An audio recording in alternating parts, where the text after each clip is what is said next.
you're looking good. So nice. You're very beautiful. Thank you. Nimeona umevaa gauni zuri sana. Ni shilingi ngapi gauni lako? Hebu tupe tathmini.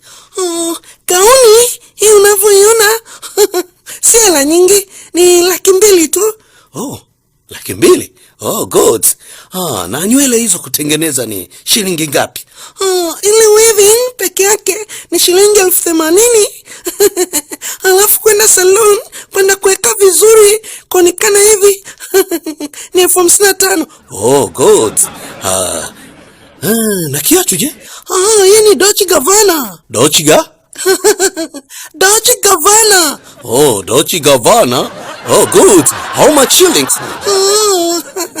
300,000 tu. Oh my God. 300. Okay. Nice. Na handbag? Wow, my God. Bag. Ni Victoria's Secret. Victoria kama Victoria? No, Victoria's Secret. Victoria's Secret. How much shillings? 70,000. So beautiful. Haya, kwa hiyo unataka uniambie jumla hapo umetupia kama 1M hivi? Yes. Kwa nini unanionaje? Welcome. Asante sana wewe baba. Mambo yako? Mambo yangu mazuri. Tungependa kufahamu na jamii hilo gauni ulotupia hilo ni shilingi ngapi hilo? Oye baba, bwana maswali yako. Jamani, hili gauni mimi nimenunua hapo Mwenge 6,500 tu. Alianza 7,000 nikampunguza mpaka 6,500 gauni kachukua.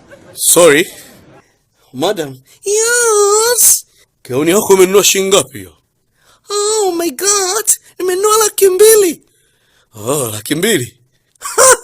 Halo, hilo gauni 200,000. Wewe wapi? 200,000 wapi gauni hilo? Gauni hilo 6,500 tena ukienda pale Kariakoo mtaa Kongo. Hilo gauni utapata mpaka 4,000. Bibi wewe muongo. Haya. Basi umesema gauni umenunua 200,000 wewe? Nachanganya. Nakuchanganya nini?